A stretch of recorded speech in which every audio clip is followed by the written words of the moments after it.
olunaku lwa leero ina kubeera independence galina kubeera meefuga naye geegana ameefuga gemulaba meefuga gakuwamba baana b'abantu baba b'abantu awatali musango meefuga ga butemu meefuga gakuwa olunaku lwa leero mwe bannamawulire njaga kino kye bakwateko sesanga batemu n'amawulire munnammwe bamuwambye nga tewali musango ennaku bbiri eziyise mwalabe bakuba bannamawulire emigo.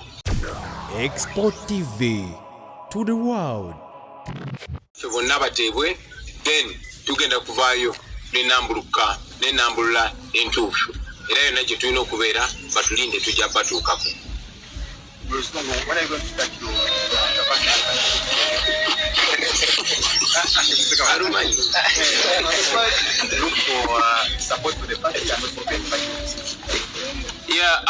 Ideally, our second phase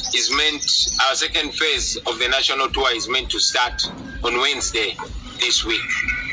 Yeah, but with all this disorganization and our leaders in incarceration, we want to get all of them out, and we shall substantially communicate to the nation. Mr. President, my name is Jimmy from the New Vision.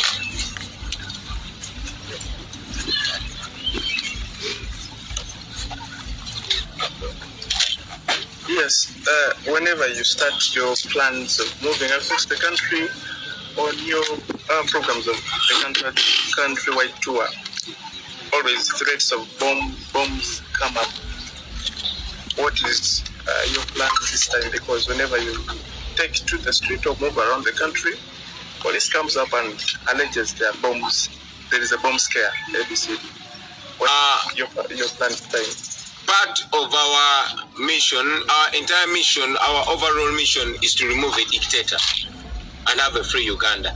But part of that mission is to expose the impunity, to expose the lies and the inconsistencies that have been in the Museveni regime. For a long time, since the days of their rebellion, they were doing terrible things and naming other forces and elements. But now, we all know that all these have been false flag operations, that Museveni and his regime are the actual criminals. Yes, you mentioned that when we announced our nationwide tour, that's when they announced that there were bombs. Those bombs have not affected the concerts, they have not affected the crusades and churches, they only affect Kyagulanyi. That means these are government operations. These are Museveni operations, these are their criminal elements. So that should show us bigger than what we're talking about. They should show us that most of the terrorist attacks are actually not, very distanced from Museveni and his criminal regime, and we should interrogate that further. Muluganda, yes, uchogedeko nti buli wetuvayo ne tugamba tugenda kutambula mu ggwanga olwo bomu bwe zitandika okutegebwa. Bomu zaali tezitegebwa naye bwe twatandika okutambula mu ggwanga ne batandika okulangirira zibbomu bwe bazitega bwe bazitegulula.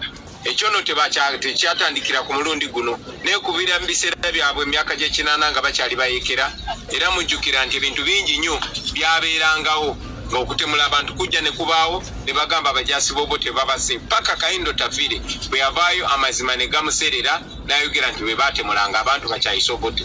Ekyono kitulaga nti kisobokera ddala okuba nti bwe bateeka ne zibbomu zino nga bwe bazitegulula bakiisetiisa abantu.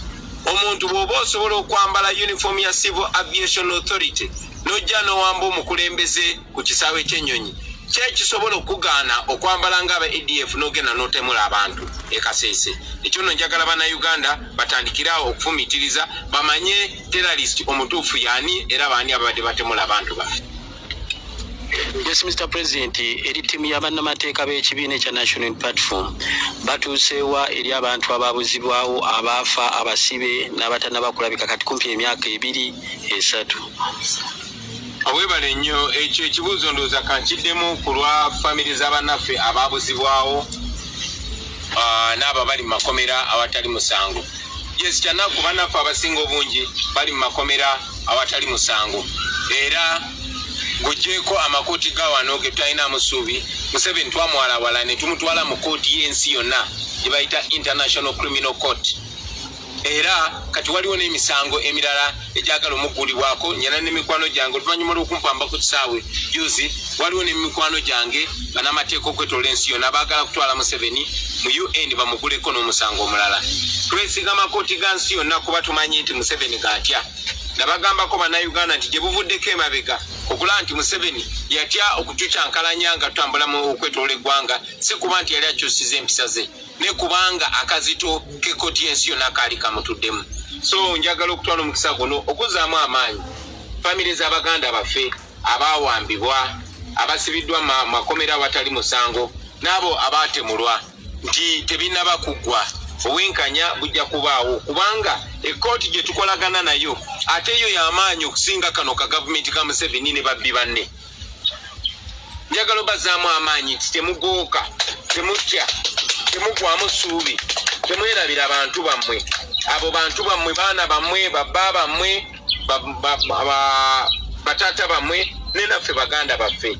Ekiri mu batuukako kyekisobola okututuukako n'okutuuka ku buli munnayuganda. Tetugenda kulekeraawo twagala muddemu essuubi nti ensi yonna eyimiridde nammwe n'ebitongole eby'amateeka ebyetoolodde ensi yonna nabyo biyimiridde nammwe. Temuggwamu maanyi, temulekerangaawo okubanja abantu bammwe. Naffe tetugenda batiririra, tetugenda kulekeraawo kubanja Baganda baffe abo. Olunaku lujja kukya nga tuli nabo wano. Ekyo nkibasuubiriza, tetugenda kulekeraawo paka nga Baganda baffe abo tubafunye nga tuli nabo. Your Excellency, one last one for me. Yes, no, the last one for me. You plan to embark on the tour immediately. Your members are released. You've been to the east, to the north, and to the west. We shall be communicating the detail. Today, it was mainly to talk about njagala olunaku lwaleero tuli dedicating oba tuluweereze Baganda baffe abo abali mu makomera awatali musango. Njagala olunaku lwaleero essira tuliteeke ku Baganda baffe abaabuzibwawo abali mu 100 awatali musango. Olunaku lwaleero erina kubeera independence, galina kubeera meefuga naye geegana ameefuga ge mulaba. Meefuga gakuwamba baana b'abantu, babba b'abantu awatali musango. Meefuga ga butemu, meefuga gakwa olunaku lwaleero mwe bannamawulire njaga kino kye bakwateko sesanga batemu n'amawulire munnammwe bamuwambye nga tewali musango. Ennaku 2 eziyise mwalabe bakuba bannamawulire emiggo awatali musango. So njagala nammwe mmanye tewali ayina ddembe lye okutuuka nga ffenna tulina eddembe lyaffe. Oyinza okuba ng'oli bulungi ng'oliwo, oyinza okuba oli mu mmotoka yotambula bulungi, oyinza okuba oli ne famire naye toli bulungi paka nga ffenna tuli bulungi. Bana amalono bajja kunona oyo, bana amalono bajja kunona gwe. Tebalina gwe bassaamu kitiibwa, tebalina gwe bataliza. Tebataliza ffe bakulembeze newankubadde twalondebwa abantu. Tebataliza mmwe bannamawulire, tebataliza mulimi, tebataliza musuubuzi, tebataliza wa booda.